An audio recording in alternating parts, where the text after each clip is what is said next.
ஸ்ரீராம ஜெயம். Srirama Navami special. ஸ்ரீராமருக்கு மிகவும் பிரியமான நைவேத்தியம் என்ன என்று இன்றைக்கு பார்க்கலாம். எல்லோருக்கும் ஸ்ரீராம நவமி வாழ்த்துக்கள். பாசிப்பருப்பு 3 முறை தண்ணியில் அலசிட்டு தண்ணி ஊற்றி ஒரு அரை மணி நேரம் ஊற வச்சுக்கலாம். அரை கப்பு பச்சரிசி 3 முறை தண்ணியில் அலசிட்டு ஒரு அரை மணி நேரம் தண்ணி ஊற்றி ஊற வச்சுக்கலாம். 100 கிராம் வெல்லம் இந்த மாதிரி துருவி சேர்த்துக்கலாம். 200 மில்லி தண்ணி சேர்த்து வெல்லத்தை நல்லா கரைச்சிக்கலாம்.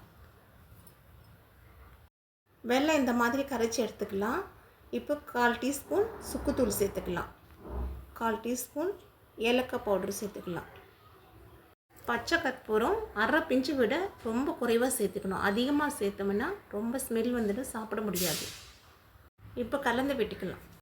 நல்லா கலந்துட்டு இப்போ வடிகட்டி எடுத்துக்கலாம். 2 பிஞ்ச் அளவு மிளகுத்தூள் சேர்த்துக்கலாம்.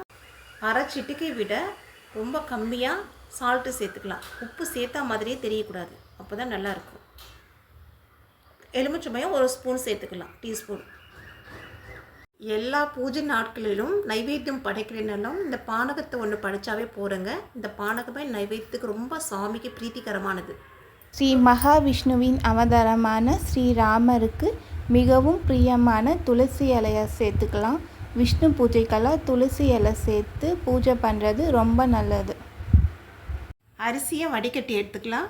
தண்ணி நல்லா வடியணுங்க. வடிஞ்ச பிறகு மிக்சியில் சேர்த்து நைஸாக பொடி பண்ணி எடுத்துக்கலாம்.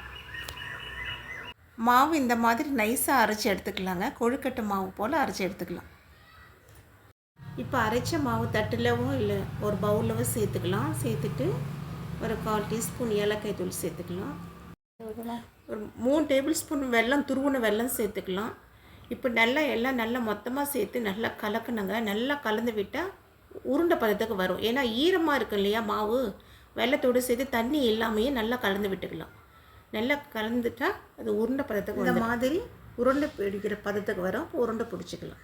அரை மணி நேரம் ஊற வச்ச பாசி பருப்பை இப்போ நம்ம வடிகட்டி எடுத்துக்கலாம். இப்போ வடிகட்டி எடுத்த பருப்பை ஒரு தொன்னையிலவோ இல்லை ஒரு கிண்ணத்திலவோ சேர்த்துக்கிட்டு மேலே கொஞ்சம் வெல்லம் நைவேத்தியம் படைக்கிறதுக்கு வைக்கலாம். விஷ்ணுவுக்கு பிரீத்தியான துளசி இலைகளை கொஞ்சம் வச்சுக்கலாங்க. விஷ்ணு பூஜைக்கு நம்ம துளசி இலை வச்சு படைத்தா ரொம்ப நல்லது. ஸ்ரீராம நவமி அன்று இந்த தாரக மந்திரத்தை 3 முறை பாராயணம் பண்ணலாம். ஸ்ரீராம ராம ராமே திரமே ராமே மனோரமே சஹஸ்ரநாம தத்துல்யம் ராமநாம வரானனே. இந்த ஸ்லோகத்தை 3 முறை பாராயணம் பண்ணால் விஷ்ணு சஹஸ்ரநாமம் படித்த பலன் கிடைக்கும். அப்படி தெரியல என்றால் ஸ்ரீராம ஜெயம் சொன்னாலும் போதும்.